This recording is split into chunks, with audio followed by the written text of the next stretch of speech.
네, 2017년 9월 43번부터 45번에 해당하는 문제였고요. 자, 이제 미니 모의고사에서는 6회차 10번부터 11, 12번에 해당하는 문제인데, 자, 조금 길기는 해요. 자, 길기는 한데 스토리야. 스토리라서 사실 뭐 그렇게 어려운 문제는 아닙니다만, 일단 문제 풀이를 위해서 한번 전체적으로 흐름 정리를 하면 이래요. 자, A번은 무조건 시작이니까. 옛날에 한 소년이 살았는데, 자, 문제가 제기되죠. 여기. 잘 안 보입니까? He got angry. 그는 종종 화를 내고요. Said harmful things to people around him. 주변의 사람들한테 해로운 말들을 막 합니다. 성격에 문제가 있어요. 이 소년이 이렇게 문제가 시작돼. 이 글의 사건이 시작이 돼요. 자, 그러면 그 다음에 어떤 일이 생기냐면요. 이미 글을 다 읽으셨을 테니까.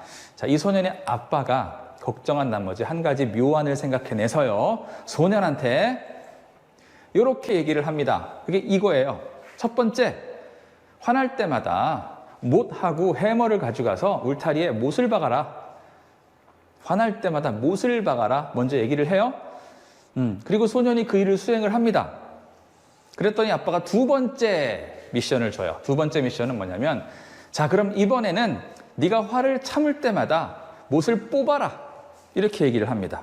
자, 화날 때마다 못을 쳐라, 먼저.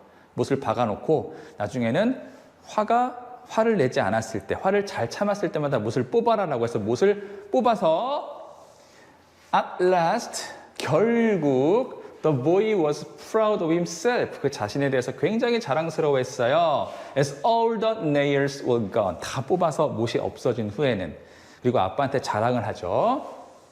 그랬더니 아빠가 마지막으로 이런 얘기를 하십니다. 자, 펜스는 그대로 있지만 네가 못을 쳤던 자국은 남아있어. 더 이상 예전에 그 펜스가 아니지. 그죠? 이런 말을 합니다. The same happens when you say harmful things to people. 사람들한테 네가 안 좋은 말들을 하게 되면 똑같은 일이 생겨. Your words leave scars in their hearts죠? 그들 마음에 상처를 남긴다. 흉터를 남긴다. Like those holes in the fence. 울타리에 있는 저 구멍들처럼이라고 해서 교훈을 남기는 말을 합니다. 순서가요. D, B, C. 자, 이런 순서로 지나가요. 그죠? 이거는 뭐 논리적인 흐름이라기보다는 이야기니까, 스토리니까 글의 흐름을 파악하기만 하면 돼요. 자, 그렇게 해서 가보면, 자, 10번. 자, 주어진 글 A에 이어질 내용을 순서에 맞게 배열하면 아까 어땠다고요? 자, D, B, C 이렇게 흘러갔죠. 그럼 D, B, C가 있나요? 네, 있죠. 네, 답은 4번이 되는 거고요. 자, 11번 문제가 A에서 E 중에 여기 보시면 he의 밑줄 그어요. 대명사 중에 가리키는 대상이 나머지들과 다른 게 하나 있습니다. 그게 4번이었고요. 4번의 he는 아버지를 말한 거였고 나머지 he는 그 소년을 말한 거였어요. 그래서 답이 4번이 됩니다. 자, 그리고 마지막 12번 문제요. 자, 윗글의 내용으로 적절하지 않은 것은, 자, 1번, 어느 누구도 소년과 친구가 되기를 원하지 않았습니다. 2번, 소년이 하루에 박은 못의 수가 점점 늘진 않았어요. 점점 줄어들었다라고 본문에 나옵니다. 3번, 소년은 모든 못을 제거하고 스스로를 자랑스러워했다는 아까 같이 읽은 문장이죠. 4번, 부모님은 아들의 못된 성질을 걱정해서 이런 미션들을 주신 거예요.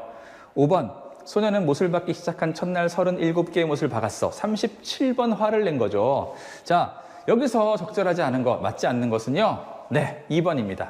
소년이 하루에 박은 못의 수는 점점 줄어들었어요. 줄어들었습니다. 나중에는 소년이 굳이 이렇게 힘들게 해머로 못을 박느니 화를 내지 말아야겠다라는 생각을 하게 돼요. 자, 어쨌든 답은 12번은요. 2번이 답이 되겠습니다.